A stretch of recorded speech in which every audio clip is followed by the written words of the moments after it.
Bom dia a todos e bom dia também às pessoas que estão nos assistindo pela TV Harmonia. Jesus, nessa passagem, ele fala, nos dá a entender sobre a luz. E a gente se pergunta que luz é essa? A gente sabe que quando a luz se acende, muitas coisas são vistas que a gente não tinha visto ainda. Muitas coisas são reveladas.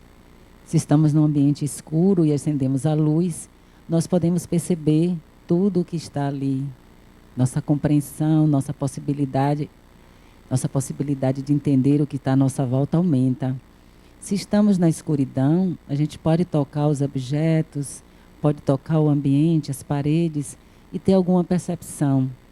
Mas essa percepção sempre será um pouco falha. Mas quando a luz está acesa, a gente consegue ver detalhes, consegue perceber com mais clareza mesmo, o que está acontecendo.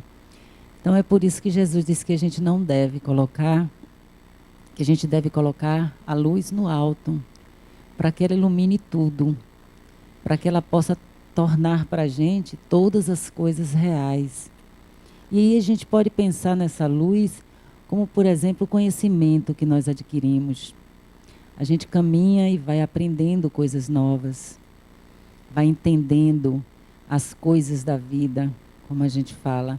E aí nosso pensamento, nossa avaliação da realidade fica contaminada por esse novo conhecimento.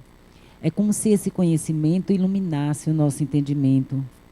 Muitas vezes no caminho, no início do caminho, a gente não consegue compreender determinados problemas, não consegue entender determinadas pessoas, determinados comportamentos, mas na medida em que vamos aumentando o nosso conhecimento, uma luz se faz e aí a nossa compreensão fica melhor.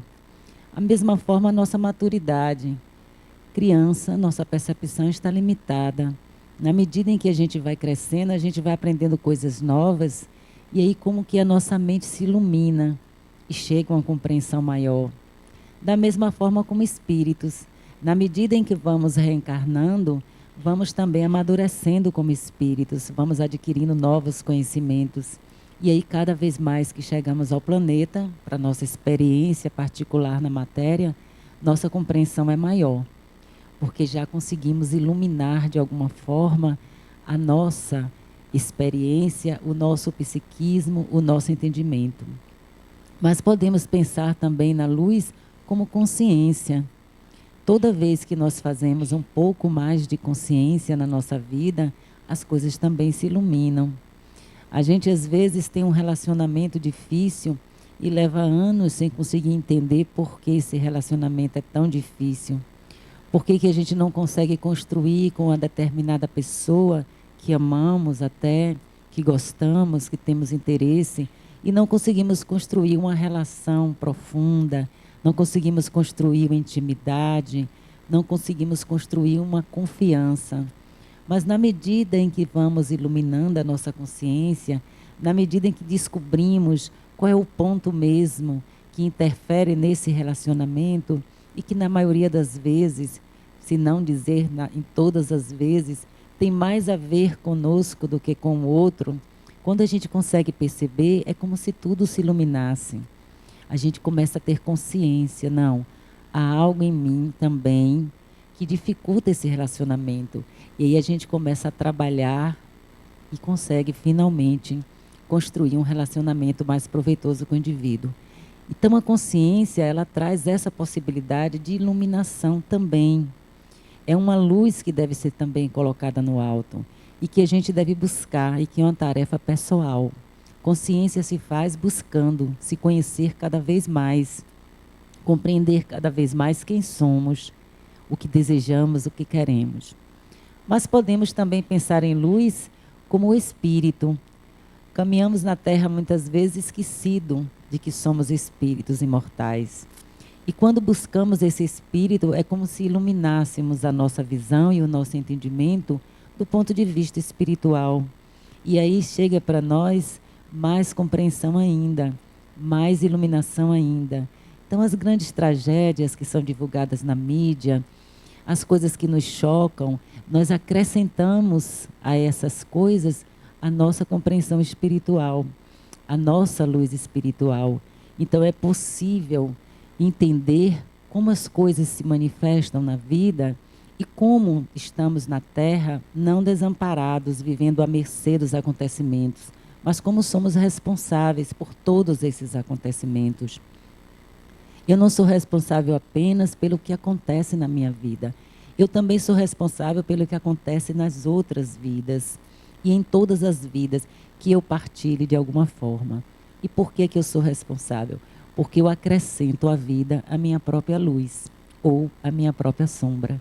Então, se eu ilumino a minha consciência, se eu me ilumino espiritualmente, eu ofereço também ao outro e à vida novos olhares, novas formas de realizar, novas formas de concretizar.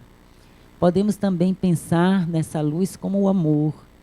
Nós sabemos que nosso destino realmente é aprender a amar. E sabemos também quanto estamos distante disso. Muitas vezes nós confundimos o amor com apego. Muitas vezes nós confundimos o amor com o outro. Pensamos que porque amamos Cicrano, é Cicrano que é o nosso amor. Mas isso não é verdade. Nós é que somos o amor.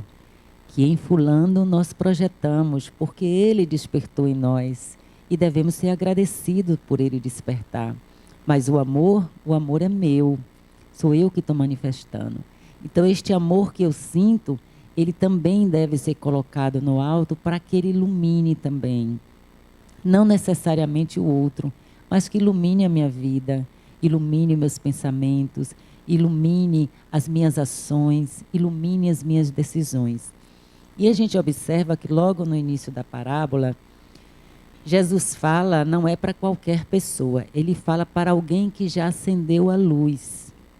Ele diz assim: ninguém que tenha acendido uma luz vai colocar ela em um lugar que a luz não seja vista.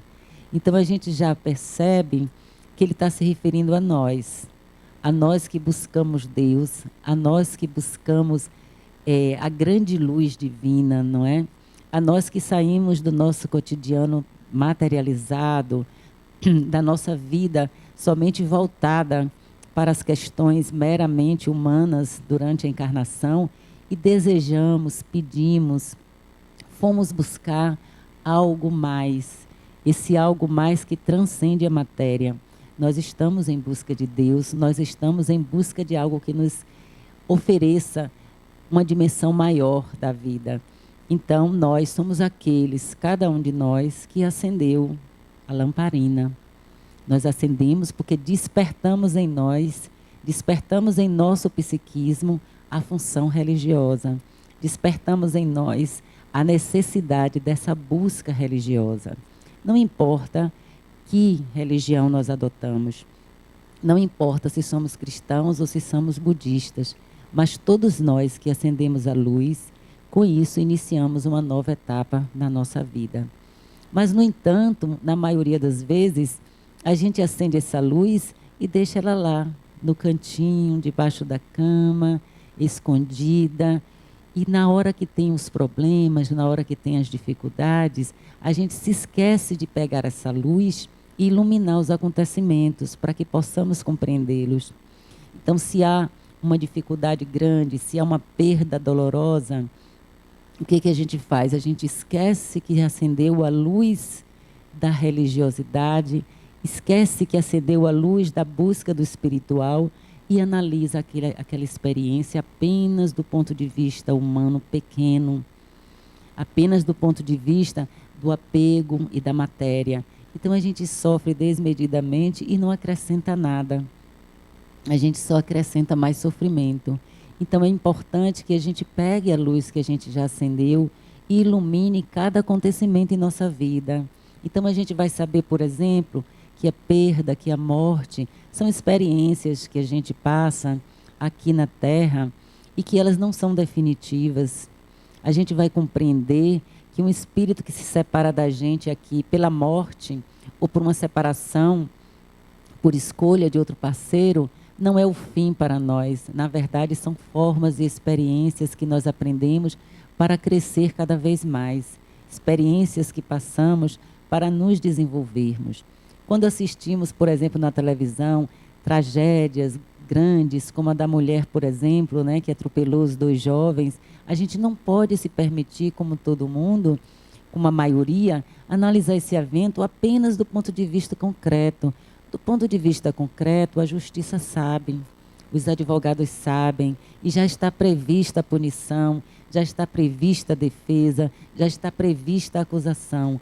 Mas nós que acendemos uma luz, nós que buscamos a explicação divina, nós que buscamos o amor em nossas vidas, nós precisamos olhar para essa experiência com a luz também do amor, da espiritualidade, do divino. Então nós vamos ter que ter outras leituras.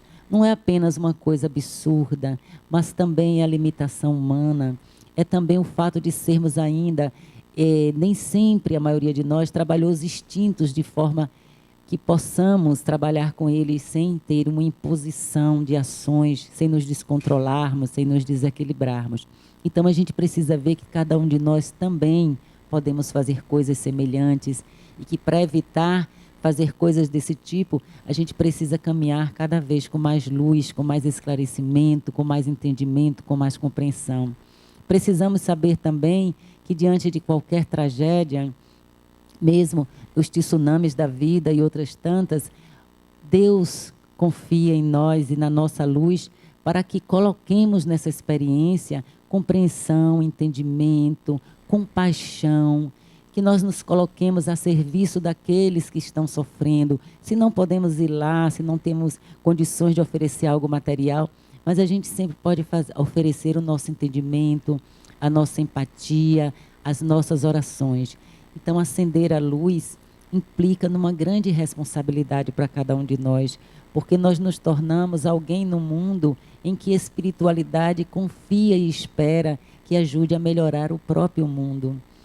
E não é só o próprio mundo que, mantendo a nossa luz no alto, nós vamos melhorar. Nós vamos melhorar também a nossa própria realidade.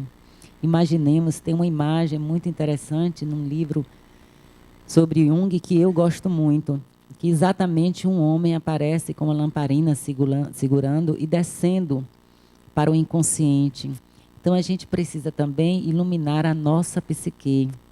A maioria de nós faz coisas durante o nosso dia a dia, durante a nossa vida, e sequer temos conhecimento ou consciência do que fazemos e por que fazemos. Nós nos guiamos pela vida na maior parte do tempo por impulsos, por respostas automáticas. Tomamos decisões e julgamos porque a maioria julga assim, a maioria interpreta assim.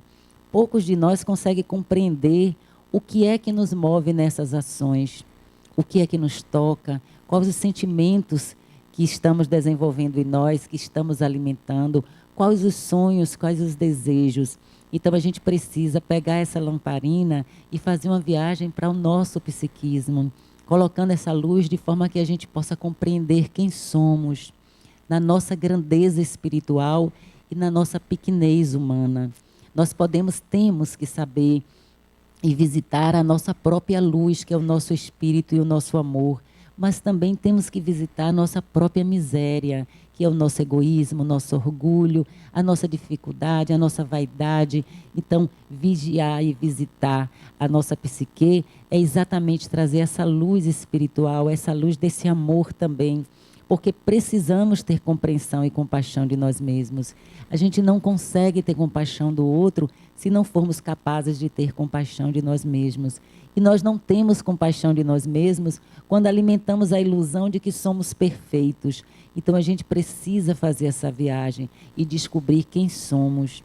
Então, quando Jesus nos fala sobre colocar bem no alto, pensemos também em iluminar a nós mesmos, a nosso psiquismo, as nossas necessidades, as nossas ambições, que todos temos.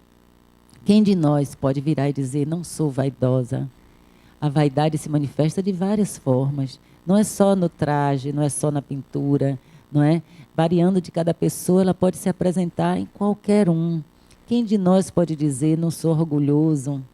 Quem de nós pode dizer, não sou egoísta? Existem várias nuances nessas coisas. É claro que espíritos mais vividos, espíritos que já aproveitaram melhor a experiência nos corpos físicos, espíritos que já conseguiram uma maior iluminação, eles vão viver essa experiência num outro ponto, num ponto mais evoluído. E há os espíritos perfeitos que a gente nem conhece, exceto Jesus, que estão vivendo sem essas coisas. Mas nós, a maioria de nós, que estamos num planeta de provas e expiações, temos que ter consciência que somos ainda seres limitados e que precisamos caminhar.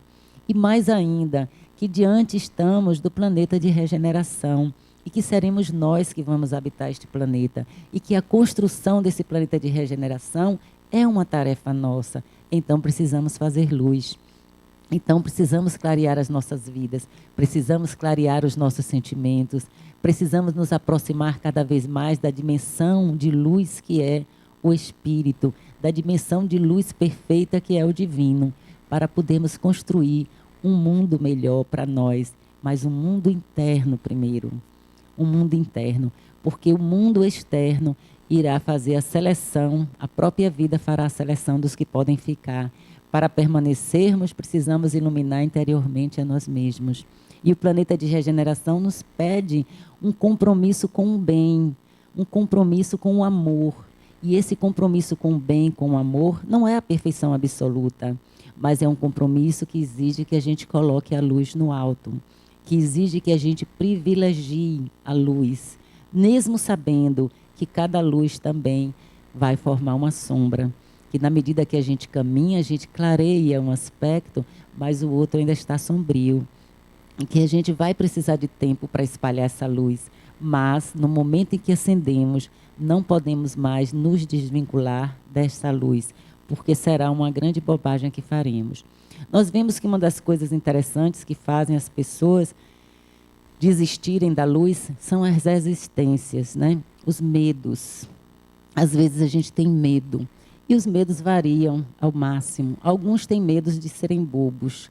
Então, quando se é proposto uma história, uma experiência na sua vida que diz, olhe, do ponto de vista, este homem te ofendeu profundamente, mas vamos analisar de outra forma, nós somos todos irmãos.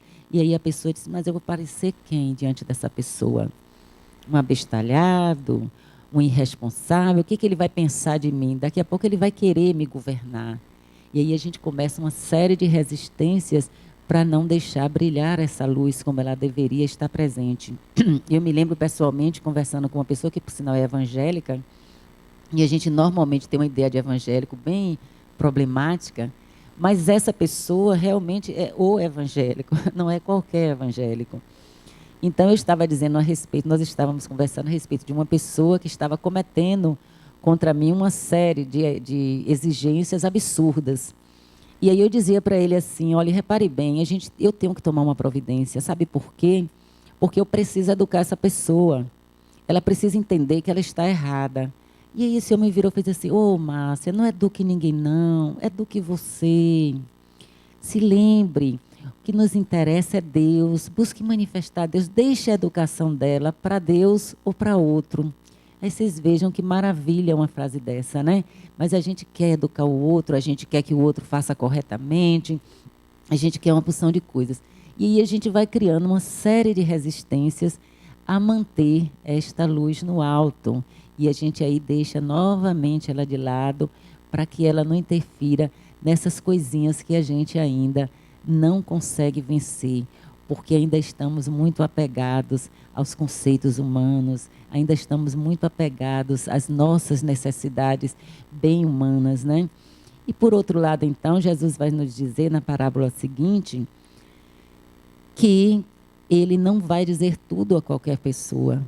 Ele vai dizer, eu falo por parábolas. Aí os discípulos vão perguntar por quê? Se a luz deve ficar no alto, por que o Espírito que já conhece a verdade, porque o Espírito que pode acrescentar conhecimento, não vai colocar essa luz no alto, vai falar sobre parábolas. Como é que a gente pode imaginar uma coisa dessa? Então nós conhecemos aqui tantas coisas sobre o espiritual, na própria experiência de ser espírita, quanta novidade quando a gente chega no centro espírita e começa a estudar, quanto aprendizado que toca a gente, uns tocam, outros não tocam, né? Mas tem coisas que tocam muito a gente e a gente percebe essa transformação e não pode falar, não pode colocar no alto, não pode sair pregando para todos. E a gente tem que fazer algumas reflexões. Tem uma passagem evangélica onde Jesus diz claramente: não dê pérolas aos porcos. E com isso ele não está desqualificando ninguém, muito menos o pobre do porco. É exatamente porque o porco vai fazer o que com a pérola? Não tem o que fazer, ele vai empurrar na lama, largar para o lado, não é problema nenhum, é que não há o que fazer.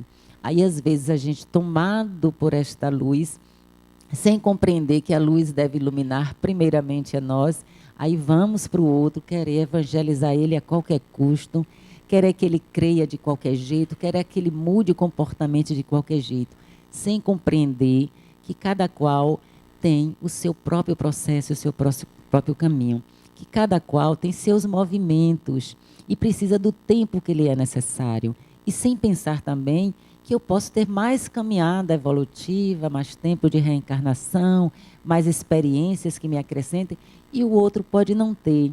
Então eu fico tentando adiantar esta coisa. Aí é como se eu pegasse o facho de luz e empurrasse no olhar do outro. E a gente sabe também que luz demais cega, que é preciso gradação nas coisas, né? A gente não pode sair para o outro fulminando eles com realidades.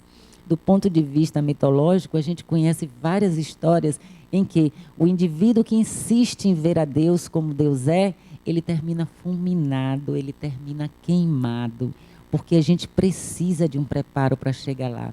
A gente precisa ter uma estrutura egóica que dê sustentação a essa experiência com o divino, porque ela é sempre arrasadora. Então a gente precisa de etapas, a gente precisa fazer um caminho. Mas muitas vezes, até envolvidos com tanta luz, com tanta possibilidade que a gente descortina em nós mesmos, porque quando pegamos a nossa lamparina e vamos por o interior da nossa psique, nós descobrimos muitos aspectos sombrios, mas descobrimos também muitos tesouros. Se chegamos lá descobrindo o nosso orgulho, também descobriremos o nosso amor, também descobriremos a nossa luz. Então, como a gente fica tão entusiasmado, a gente esquece dessa gradação. E aí Jesus toma uma atitude diferente. Ele mostra para a gente que existe uma outra forma de se enviar essa luz para aqueles que não querem ver e não querem ouvir. Não são também qualquer pessoa, porque eles também, segundo a própria parábola, já viram algo, eles já se converteram. No finalzinho do texto, ele diz: e tendo se convertido, se negam a ver e se negam a ouvir, porque a responsabilidade é muito grande. Então eu acredito porque eu estou no momento de desespero, mas depois que as coisas estão boas, eu prefiro deixar de lado. Eu acredito, mas a transformação que é exigida de mim é muito grande, então eu prefiro deixar de lado. Então são para aqueles que chegaram a conhecer Deus, são para aqueles que chegaram a conhecer Jesus e não tiveram a condição, não é, psicológica, espiritual de ir adiante. Aí qual o recurso que Jesus diz? Ele não utiliza a luz indiscriminada para fulminar essas pessoas, mas ele fala através de parábolas, porque as parábolas elas vão atingir a alma, elas vão atingir exatamente aquele ponto de luz dentro de nós e não vai passar pelo ego, porque o ego vai reinterpretar, analisar, julgar, decidir, fazer toda uma série de tarefas que faz parte dele, ele tem que fazer essas tarefas. E às vezes por uma questão de defesa, por este medo de experienciar o divino, por este medo de ter que se transformar e o que significará essa transformação, a gente cria resistências, o ego nos protege criando resistência. Então Jesus vai e fala diretamente à alma, pelas parábolas, confundindo o ego, que não entende nada de nada, porque as parábolas são realmente coisas que a gente fica com dificuldade para entender. Então o ego se confunde, mas a alma é atingida. Então a luz que existe dentro de nós passa a ser ativada novamente. E aí o processo não será de fora para dentro, será de dentro para fora. E esse é um impulso da alma. A gente imagine que a transformação, ela sempre vem do centro para a periferia. E a educação, na maioria das vezes, vem da periferia para o centro. Então elas são combinadas, são impulsos da alma que combinam. para o processo evolutivo. Então, se Jesus não consegue educar e falar diretamente para o ego, porque este ego não está preparado, ele fala para a alma através das parábolas. E isso nos dá uma dica também sobre como podemos fazer com as outras pessoas. Ao invés de acender um foco de luz que fulmine elas, a gente pode começar a contar histórias. E é interessante, vocês podem pegar até mesmo as histórias, os contos de fadas, né? Eles têm uma energia psíquica que eles movem, não é, dentro de nós, arquétipos, ativam, né, necessárias experiências. Então a gente pode sentar no momento de muita angústia, de muita dúvida, podemos ler os contos de fadas, que para a gente parece uma bobagem. E podemos ler também, principalmente, a mitologia. Lá está toda a experiência humana em busca de Deus. Todos aqueles que conseguiram chegar lá e conseguiram se encontrar e se unir ao divino, está lá a história deles registradas na mitologia. Também os erros e os equívocos também estão registrados na mitologia. Então, aqueles, por exemplo, nós temos a história de Ícaro, né, que o pai constrói uma asa, né, e eles querem ir para cima, então fugindo de algo. Mas aí Ícaro se apaixona tanto pela altura e quer se aproximar cada vez mais do céu, do sol, cada vez mais do sol. E o pai tinha avisado a Ícaro, não se aproxime tanto, porque é feito de cera. A nossa liberdade, nós saímos dessa prisão construindo essas asas, mas essas asas são de cera. Há um limite humano para se aproximar da luz. Mas Ícaro está entusiasmado e segue com as asas, e aí o fogo derrete as asas e Ícaro cai e morre. Mais uma experiência para a gente. Como é que se apropria do divino, indo diretamente para ele, com todo entusiasmo? Não há essa possibilidade, a gente cai. E a gente conhece experiências assim, não é? De pessoas que começaram a ser religiosas, fizeram imediatamente uma conversão absoluta e seguiram com aquela paixão. E algum tempo depois a gente encontra essas pessoas desiludidas, não é, feridas, né, desistindo da religião, porque o divino é uma experiência que deve ser feita passo a passo e que deve ter tudo, porque o divino exige de tudo, tudo de nós. Exige a nossa compreensão, o nosso entendimento, o nosso ego, a nossa alma. Tudo é convocado nessa experiência com o divino. Então a gente precisa se erguer e se levantar na medida que é possível. E Ícaro extrapola. Um outro caso também na mitologia que vai nos mostrar essa questão é quando Zeus, né, o deus dos deuses, ele é um deus dos deuses bem patriarcal, né? Então aquele homem que tem várias amantes. Então uma deles, geralmente ele gosta muito das mortais. Só que a mulher dela, como toda mulher de Zeus, toda mulher de todo homem assim, é ciumenta, né? Então ela vai atrás perseguindo as mulheres. Ela não briga com o homem, mas sai perseguindo as amantes. Então ela vira para a amante de Zeus e diz assim: olhe, peça a ele para se mostrar como ele é, porque ele é lindo, ele é maravilhoso e você ainda não viu ele totalmente, ele é um Deus. E aí ela fica curiosa e pede a Zeus: Zeus, eu quero ver você como você é. E ele diz para ela: mas não é possível, você é humana, não dá para você me ver como eu sou. Mas aí ela fica com aquilo na cabeça, até que um dia ela vira para Zeus e diz assim: Zeus, ele está todo feliz, satisfeito, né? Ô Zeus, eu quero lhe pedir uma coisa, prometa que vai me dar seja o que for. Aí Zeus diz: prometido, seja o que for eu vou lhe dar. E um Deus, na mitologia pelo menos, não pode voltar atrás na própria palavra. E assim que ele afirma que vai dar, ela diz: eu quero ver você em toda a sua realidade de Deus. E aí ele diz: que pena. E se mostra e ela cai fulminada. Então toda a mitologia ela vai mostrando como é que se constrói essa relação. Histórias também nos ajudam a entender essa proximidade do divino, nos ajudam a sustentar esse desejo de nos aproximarmos do divino e também nos mostra como concretizar, porque o nosso grande desafio com relação a essa luz é conseguir iluminar o cotidiano, porque às vezes a gente consegue ler e compreender, a gente consegue estar aqui entre nós e sermos profundamente pessoas transformadas, mas quando a gente chega lá fora, quando a gente chega num dia a dia exaustivo, quando a gente vai viver no concreto uma sociedade que é abusiva em algumas coisas, não é, que incentivam deuses como o consumo excessivo. Quando colocam todas as coisas, a gente se esquece, como que se desliga. E aí a nossa luz fica lá no cantinho de novo. Então o desafio é iluminar o cotidiano. E essas histórias, elas vão construindo, essas são apenas algumas, mas tem muitas outras. Elas vão construindo essa aproximação e nos mostrando como a humanidade, como outras pessoas como nós fizeram essa aproximação, o que elas precisaram dar, o que elas precisaram investir, o caminho, a trajetória delas em busca desse divino. E sabendo também que o outro, a gente precisa caminhar com o outro dentro da liberdade dele. Tem gente que se tornou espírita e chega em casa e quer que todo mundo seja espírita também. Quando se casou com um cara, não era espírita. E o homem era católico, aí ela se transforma em espírita e quer que o marido se transforme em espírita também. E vice-versa, né? Ou então resolveu que espiritismo é a melhor religião e aí resolve que os filhos têm que ser espíritas também. E o espiritismo nem, na verdade, estimula esse tipo de coisa.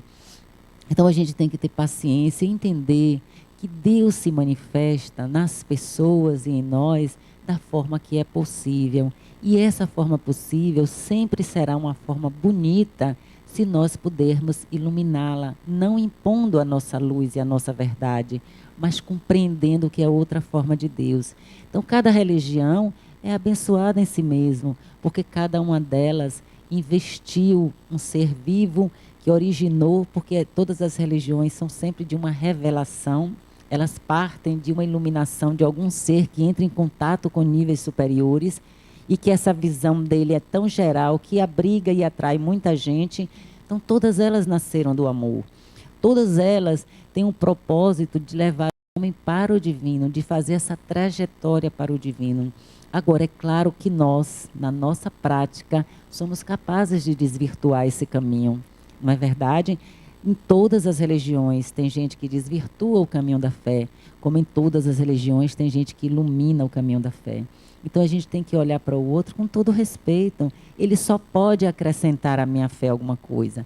Esse meu vizinho evangélico, eu tomo ele como um grande mestre para mim, porque ele conseguiu dizer para mim algo que desafiou o meu cotidiano, porque o que ele me disse não era algo que eu ignorava, era algo que eu sabia, mas não estava vivendo. E ele me chamou para viver aquela experiência, né? Ao invés de educar os outros, eduque a si mesma. Ao invés de querer se tornar professor do outro, manifeste Deus ao outro e ele próprio se educará.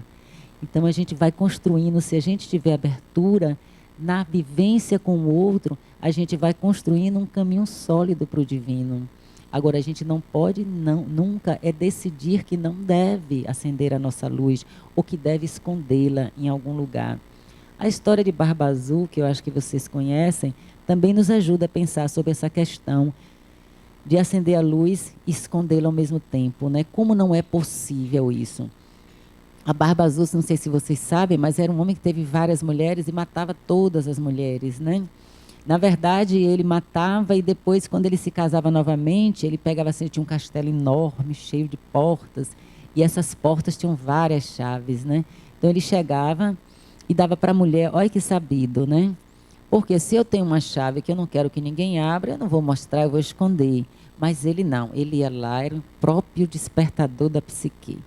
Chegava lá para a mulher e dizia, olha querida, aqui temos 1000 salas. Cada uma delas tem uma chave. Agora, tem uma sala que você não pode abrir. A chave é essa. Ó, dizer isso para a mulher ainda por cima, né? A chave é essa. Essa daqui você não vai abrir. Aí não dava outra. Ele inventava uma viagem.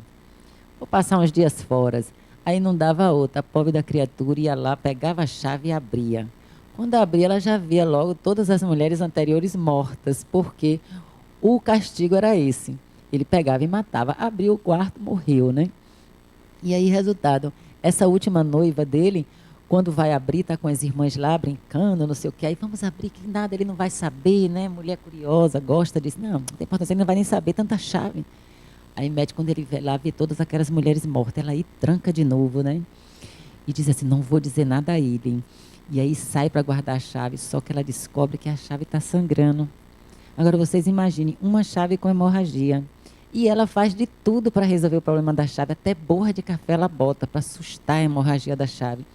Mas a chave continua sangrando, sangrando. E ela passa bombril e ela lava. No final ela não aguenta mais, tira do molho da chave e coloca dentro de um paletó, dentro do guarda-roupa. Mas quando ela olha, está lá, pingando sangue, né? Então o que isso quer nos dizer? Vocês vão ler o resto da história, porque eu não vou contar. Quem não conhece só vai ter que ler. Mas o que acontece de importante? Toda vez que a gente toma conhecimento de algo, não tem como mais fazer de conta que não sabe. Mulher com homem, quando tem uma traição, ela pode querer passar a mão pela cabeça, pode querer esquecer, mas nunca mais ela vai esquecer. Ela pode elaborar, ela pode perdoar, ela pode continuar o relacionamento, mas não tem como imaginar novamente que aquele homem foi fiel o tempo todo, porque ela sabe que houve uma traição. Nós também temos certeza absoluta que somos generosos, até que um dia uma determinada experiência nos mostra que nós somos generosos pelos nossos interesses. É como uma história em que a mulher que estava fazendo uma vivência com um grupo disse: tragam algo no próximo encontro eu vou querer algo que vocês possam doar e algo que vocês não querem doar. Quando chegou na hora da vivência, todo mundo trouxe, ela disse assim: o que é que vocês não querem doar? Não, a gente trouxe nossa doação. Não, eu quero saber o que vocês não querem doar. É isso aqui, então tá, vai ser isso que vai ser doado. Aí todo mundo, não, por quê? Não sei o quê. Nós estamos treinando desapego, mas eu só me desapeguei desse aqui. Então não é desapego, né? Aquilo que eu não quero mais, que eu já consegui desistir e tudo. Qual é desapego? Desapego é eu chegar e dizer: isso aqui é a coisa mais importante para mim, eu doar. Ou eu posso, ou eu não posso. Mas eu não posso me permitir fingir que eu estou doando e me desapegando de um copo que eu não tenho o menor interesse mais. Não é desapego. Então, pensei que ela tinha falado do tempo. Então, em Barba Azul, essa nos mostra que essa consciência das coisas, quando a gente descobre algo em nós, é muito difícil. Então eu descubro assim, eu não tenho desapego nenhum, na verdade, né? Eu ainda preciso elaborar. Ou em algumas coisas eu sou desapegada, em outras eu não sou desapegada. Então a gente vai e descobre isso. Alguma coisa a gente vai ter que fazer com isso. Eu não posso chegar depois e dizer assim: foi impressão minha, foi um sonho, deixa para lá, e continuar insistindo e dizer: olha, gente, eu sou desapegada. Mesmo que eu diga, eu vou saber que estou mentindo. Então, todas as vezes que um conhecimento se revela, a gente não pode mais olhar a vida como fora desse conhecimento. Toda vez que a luz do espírito e da espiritualidade nos atinge, a gente já não consegue mais ter ideias, chegar a conclusões, ter atitudes que não incluam o espírito. A gente pode até ter dificuldade no cotidiano, mas a gente vai sempre ficar: poxa, eu sou espírita, eu deveria ter feito isso? A gente pode até não saber como é que faz parte do processo, mas a gente não pode eliminar um conhecimento que já está na nossa psique. A gente não pode eliminar uma consciência que a gente já tem. A gente não pode mais deixar a luz embaixo da mesa quando a gente já sabe que é espírito imortal. A gente pode até fingir que não sabe. A gente pode caminhar e achar que encontra outras alternativas, mas a gente jamais vai poder esquecer o que a gente já conheceu, o que a gente já viveu. Então, a luz sob a candeia é a coisa mais importante na experiência religiosa. Seja do tamanho que for a luz, porque aqui mesmo estamos nós, cada um deve ter um tamanho da sua luz, que é essa capacidade de manifestar o Espírito. Quando eu falo luz, eu falo a minha capacidade de revelar o Espírito, porque todo Espírito é iluminado, todo Espírito foi criado por Deus, todo Espírito é fonte de amor.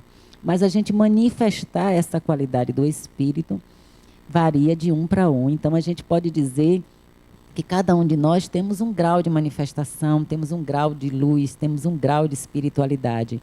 Mas a gente não pode, se a gente quer que se desenvolva esse grau, se a gente quer viver de acordo com essa luz que nos chegou de alguma forma, a gente não pode abdicar do treinamento pessoal com relação a essa luz, colocá-la acima. Se eu vou tomar decisões, se eu vou fazer modificações na minha vida, às vezes coisas simples, a gente precisa botar essa luz para iluminar a nossa decisão. Às vezes as pessoas Como eu estava vendo outro dia, uma pessoa, ela resolveu fazer um aborto, né? A sobrinha dela resolveu fazer um aborto, mas ela já era espírita. Então ela sabia o que o aborto, os espíritos nos ensina, como ele lesa a consciência daqueles que abortam e como prejudica os espíritos que vinham reencarnar e que foram abortados. Claro que existem espíritos evoluídos que, uma vez abortados, não vão ficar ligados à pessoa, mas existem aqueles que sofrem demais, que demoram para reconstruir novamente o perispírito e que, às vezes, envolvidos no ódio e na raiva, perseguem, não é a mãe que decidiu. Então ela precisava fazer alguma coisa. Por outro lado, ela também precisava respeitar a outra pessoa. Mas ela encontrou uma forma, porque não havia mais como receber determinadas informações e não acrescentar a minha própria luz, não acrescentar o meu próprio entendimento sobre aquilo. Então não podia passar, como a gente diz, batido por essa experiência. Então ela conversou o que precisava, se colocou disponível, que podia ajudar, que podia fazer muita coisa. Eu estarei do seu lado, financeiramente, se eu puder, eu te ajudo, o que é que você precisa? Até que a pessoa foi se abrindo e finalmente ela disse, olha, eu também sou religiosa. E aí contou a experiência dela e essa pessoa desistiu de abortar. Podia não ter desistido, mas a nossa parte é refletir sobre a vida, refletir sobre a experiência, refletir sobre o cotidiano, a partir da luz que nós acendemos em nossa alma, a partir do compromisso que nós firmamos com uma dimensão superior, que é o divino, fora de nós e dentro de nós. É olhar com o olhar que eu conquistei pelo meu desejo de estar unido a Deus, seja porque preciso de consolo, seja porque vejo que essa é a grande experiência da minha existência. Então essas reflexões são necessárias e elas são muito bem maturadas quando a gente lê passagens evangélicas, porque o Evangelho segundo o Espiritismo nada mais é do que o Evangelho de Jesus, só que ele não traz todo o Evangelho de Jesus, ele traz algumas parábolas, algumas passagens em que o Espiritismo vai trabalhar as questões básicas do Espiritismo, como a reencarnação e a mediunidade. Mas ele também é o mesmo Evangelho de Jesus. Então a gente pode pegar também um outro Evangelho e ler as mesmas passagens. Mas essa reflexão da luz é uma reflexão, inclusive, muito atual nesse momento, em que a gente precisa ter mais consciência individual e não viver mais submetido ao coletivo, em que a gente precisa tomar decisões, escolher políticos, escolher formas de governo, funcionar no sentido de exigir, cobrar mudanças políticas no país. E para isso a gente não pode entrar no coletivo. A gente precisa fazer escolhas individuais e depois de ter feito essas escolhas, fazer composições coletivas. Porque nunca que eu posso votar apenas de alguém que me agrade. Mas dentro do meu entendimento, eu fazer composições coletivas para que possamos viver num mundo melhor. Então, o que eu posso desejar para vocês é que coloquem essas luzes tão belas em todos vocês para brilhar bem e brilhar num sentido bom, iluminando caminhos, dando conforto, apoio, amor e também sabendo esperar que cada um chegue no seu tempo certo. Um bom dia para vocês e para o pessoal que nos assiste pela TV Harmonia.